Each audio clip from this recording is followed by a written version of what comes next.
Goeienaand, baie welkom by vanaand se Pinkster. Ons kyk vanaand na die lewe van Josef en die teksgedeelte is Genesis 45. Ek lees daarvan in vers 1. Josef kon homself nie langer bedwing voor die mense wat hom bedien het nie. Hy het hulle almal beveel om van hom af weg te gaan.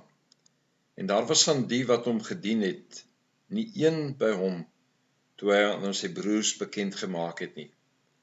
Hy het so hard gehuil dat die Egiptenaars en die mense in die Farao se paleis dit gehoor het. Toe sê Josef sy broers, ek is Josef, leef pa werklik nog? Sy broers kon hom nie antwoord nie, hulle was te bang vir hom.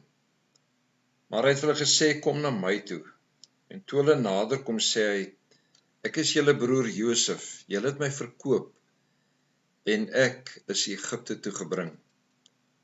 Maar julle moet nou nie sleg voel of bang wees omdat julle my verkoop het nie, want God het my voor julle uitgestuur om lewens te red. Dit is nou maar die tweede jaar van hongersnood in die land, daar lê nog 5 jaar voor, waarin daar nie geploeg of geoes sal word nie. God het my voor julle uitgestuur om vir julle oorblyfsel in hierdie land te laat oorbly, om julle aan die lewe te hou, en sodat baie aan die dood sal ontkom. Dis nie julle wat my hierheen gestuur het nie, maar God.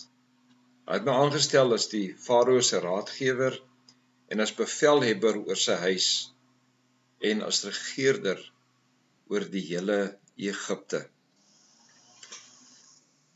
Ek onthou by 'n geleentheid waar ons met die belydensklas voor hulle belydenisaflegging gepraat het Wilna so 'n bietjie met hulle gepraat oor haar eie verhouding met die Here. En wat vir my altyd uitstaan van die gesprek is dat sy hulle gesê het dat sy kies om bewustelik te leef voor die Here.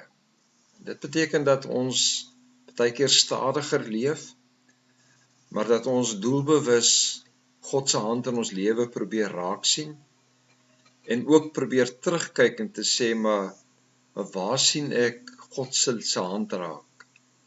En hoe hierdie wete dat die Here in beheer is van my lewe eintlik vir ons krag gee om vorentoe te gaan, om elke nuwe geleentheid en elke nuwe môre aan te pak in die belofte dat die Here vir ons versorg en dat hy in beheer is van ons lewe. Ek dink as 'n mens gaan kyk na Josef se lewe, dan is ons baie bewus van hoe sy lewensverhaal begin het. Hy was 'n 17-jarige, sy pa was vir hom baie lief. Die Bybel stel dit vir ons baie duidelik dat hy die oogappel van sy pa was, dat sy pa vir hom 'n kleed met lang moue gemaak het en dat sy broers eintlik baie bewus was van die voorreg wat Josef geniet het bo hulle. En hoe Josef eintlik maar so half dalk ook maar die situasie uitgebuit het, dat hy baie keer ook nuus by sy pa gaan aandra het oor dit wat sy broers gedoen het, met die gevolg is dat hulle afgunstig was ook op hom. By een van hierdie geleenthede waar hy dan ook sy broers gaan besoek, hoor ons dan ook dat hulle beplan om dood te maak. En dis by hierdie geleentheid dat Reuben dan na vore kom en sê, maar laat ons hom nie doodmaak nie. Laat ons eerder sy lewe spaar.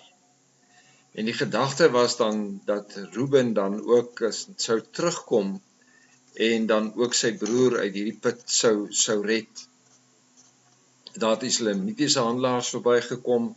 Juda het ook gepleit vir sy lewe en gesê, maar kom ons verkoop hom dan eerder aan hierdie handelaars as 'n slaaf dan ook in Egipte.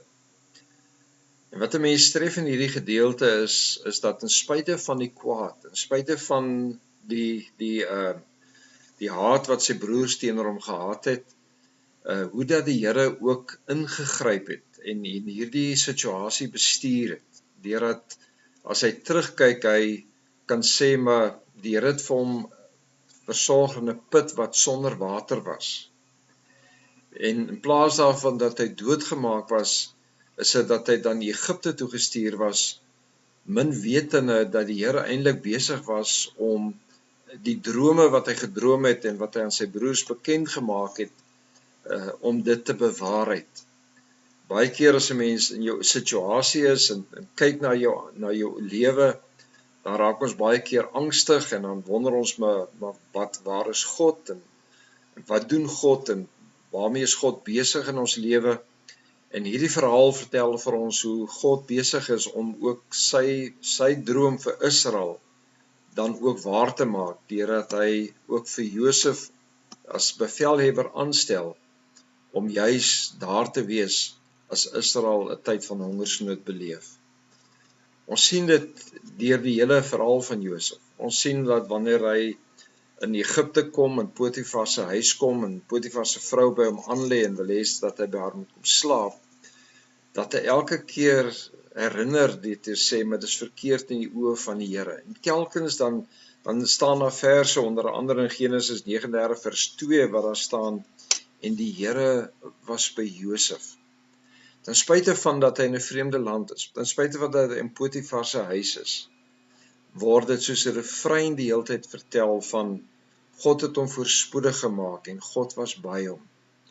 En selfs toe Potifar se vrou hierdie leuen vertel dat hy by haar probeer slaap het en hy eintlik weggevlug het van haar, kom hy in die gevangenis en hierdie gevangenis lê hy die droom uit van die hoof van die wyn, 'n skinker, maar ook die hoof van die bakker.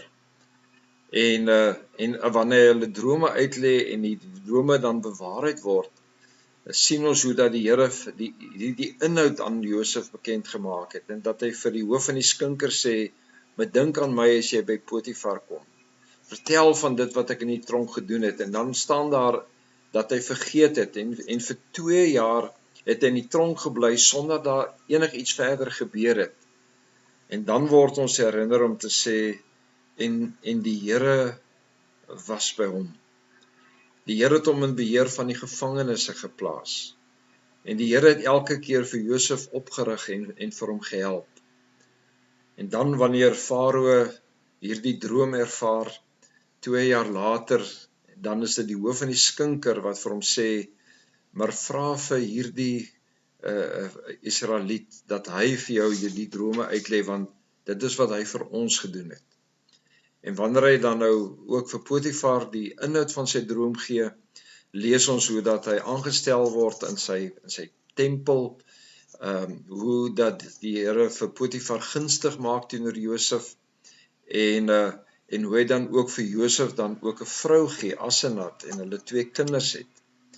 En die wonderlike is dat die Here in hierdie tyd ook in Josef se lewe so gewerk het, dat ek dink hy God se hand in sy lewe telkens raak gesien het, en dat hy besef het, dat hierdie droom wat God vir hom gegee het, en sy broers en sy ouers bekend gemaak het daardie tyd, was eintlik nou die vervulling van dit wat God vir hom bekend gestel het.